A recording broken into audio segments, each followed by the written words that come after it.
Thanks for watching. Please subscribe so you get the alerts as soon as new content is posted. I want to change my preload. How do I do it? I get that question a ton. So here's a quick snap, let's go, get it done.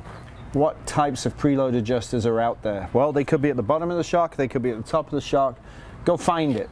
In this instance, this is called a ramp adjuster. So Dave's going to focus in here. We have a pin that's welded right there to the shock body, and then this piece moves around. So that's either you count this is 0 and that 1, or this is 1 and that 2. So if you keep going that route, you raise that up. Now the problem with a ramp adjuster is that the ramp steps define how much preload you put into the spring. You don't have finite adjustment like you would with 2 lock rings or a remote preload adjuster. So this is basic, this is the bottom, that's where you're going to start. So in this case, the other part there is you've got to do the same on both shocks, so your ramp adjust position must be identical on both sides. So with a ramp adjuster, whether you have twin shocks or a single shock, make sure you know where you're at. Now in our case with this particular ramp adjuster, I need my C-spanner, or you can get just a bar to go into the hole and adjust it that way or this way, obviously softer or harder. As we go this way, it's getting stiffer. On others, there's a castle nut, which is a cast piece on the ramp adjuster, so you'll still use a C-spanner to be able to move that around and position it on the ramps. So the lowest step is the softest setting, and as the steps come up, each step then decreases the gap. And what that does is as you pull on the ramp adjuster, you add, and you can see the steps go higher and higher and higher. You add more preload, which shortens the spring. Or if you run down the staircase, you soften preload and remove tension from the spring. So let's soften it and put it on its lowest notch. And that means the least amount of preload. So if we need to go up in preload,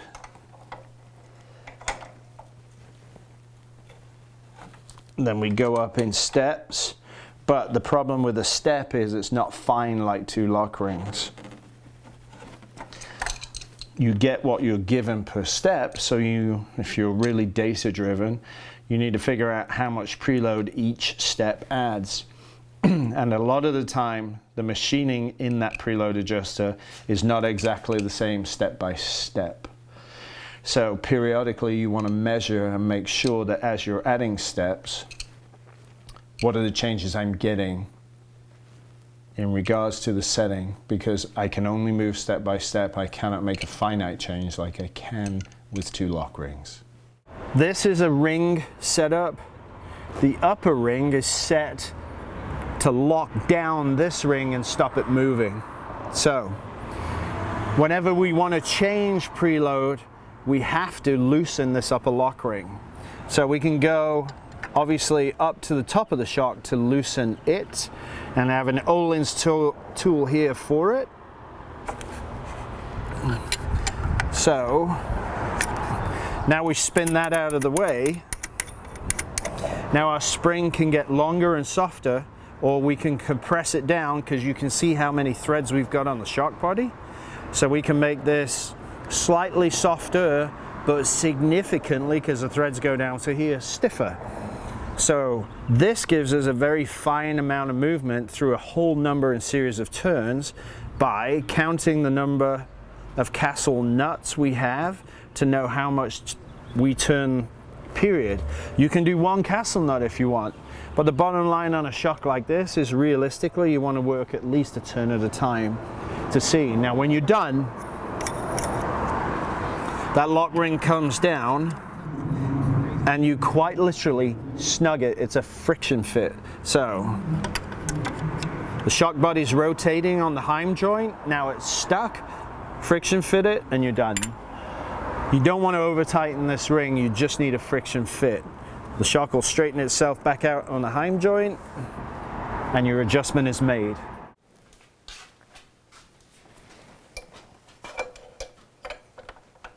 So we'll locate the spanner there. We've got a push. And that's loosened this ring. Now, its purpose is to lock to that lower ring and stop it from moving. So to make an adjustment, sometimes I'll go ahead and leave them like that, paired. So a thicker tool will give me more purchase on both rings to speed up the adjustment. Or other times I'll go ahead and spin this up and get it out of the way to give me room to make the adjustment. So if I want to soften the spring and reduce tension, I'm going to go this direction forward, and that will make the shock spring longer and softer. If I want to go tighter, then obviously I'm going to take our preload adjuster tool here and bring it back the other way to make it stiffer and shorten the length of the spring. When I'm finished, that lock ring needs to come down, snug by hand, put the tool back in, and then basically it's a friction fit. It's not something you need to bash with a hammer and make sure it's really tight. It just needs to be snug. Now, on some motorcycles, getting to the shock is very problematic and difficult. So,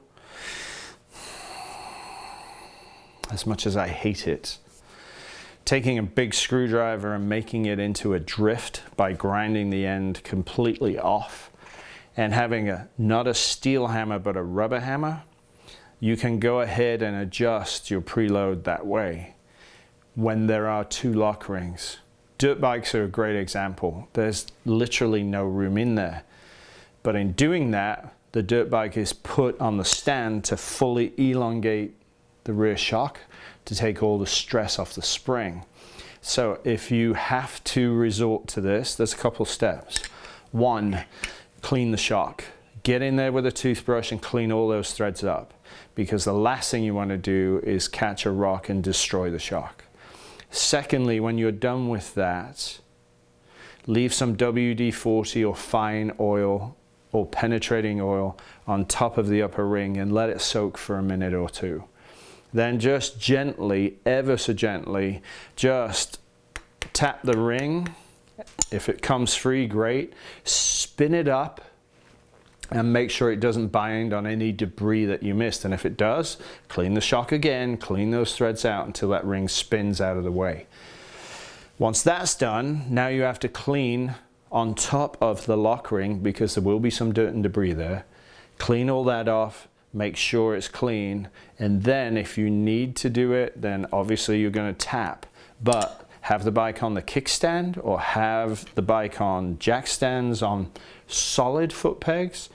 Find a way to take the tension off the spring. When you're done, the lock ring comes down, and then literally one tap, and I mean tap, snugs that ring in place and you're done. If you use these over time, because that is very soft metal and it's resisting you, and you put some more force behind it, there's a danger you can not only change the nature of that ring in being a circle and moving it off from circular, but you can also drive it into the threads and ruin the threads on the shock body. So if you have a problem and you really need to get something done, it might be worth taking the shock out, disassembling it, cleaning it, and putting it back together. And one of the key shocks that really has a problem with that are the CBRs, because the preload adjuster is under the swing arm and it gets caked and filthy and full of dirt to the point the preload adjuster won't move. So if you have to resort to this, be meticulous in your preparation and when working with these tools. Otherwise, invest in a C-spanner that's adjustable or an Öhlins type spanner that will be very helpful, because you can use those on almost every bike.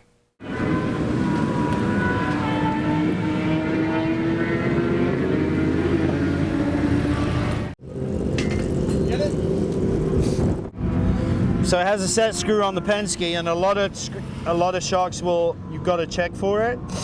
So you've got to loosen the set screw and open it up. before you can turn the preload adjuster either clockwise or counterclockwise.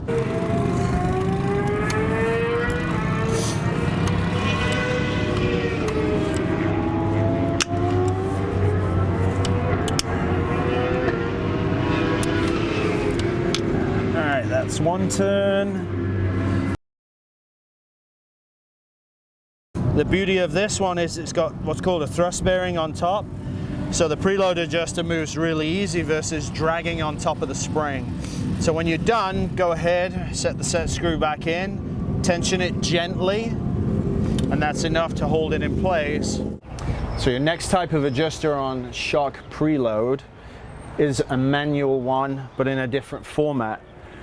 We have here a hydraulic remote preload adjuster, which means that that 8mm nut, if we turn that clockwise, we add preload. If we turn it counterclockwise, we take preload away. What will happen?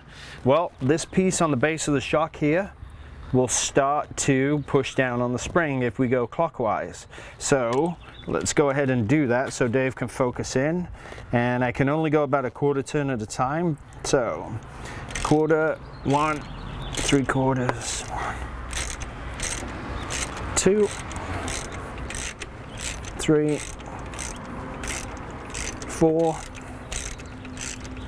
5, 6. So now the gap has opened up here. So as we turn clockwise, that pushes the preload adjuster here down to compress the spring.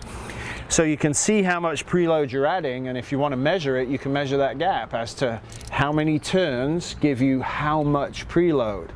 So if you really want to know in detail what you've got, taking all the preload off here manually and then putting all the preload in, the number of turns equals that much. So how many turns give you a millimeter of preload? So now you can really accurately assess where you're at and what you get compared to a ramp adjuster.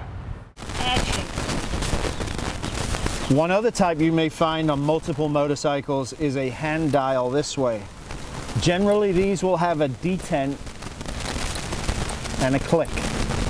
So you can count in anything off of that, but generally half a turn will give you a click sound or a lock position.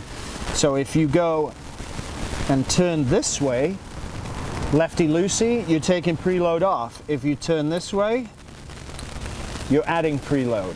So in this type of adjustment, again, you need to see where you're at and what you need by using the tape measure.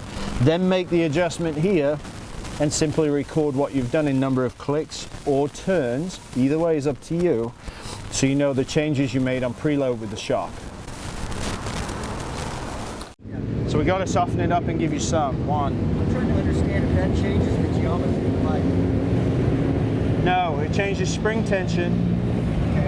And that spring tension gives you your static sag, right? So on adjusters that don't actually click, and on the Öhlins adjusters sometimes is extremely faint, the easiest way to do something, put your thumb at 12 o'clock and turn it to 3. In this case, it's all the way off. So we will go in a quarter turn, reposition, go another quarter turn, so you count that way because you can't feel the clicks. And that's all the way off. So make sure when there's nothing that ratchets clicks, use your thumb and go a quarter turn at a time either direction, then you know exactly where you're at. To schedule a remote tuning appointment for you and your bike with Dave via text, email, Facebook, etc., contact Dave on Facebook or by email, dave@davemosstuning.com.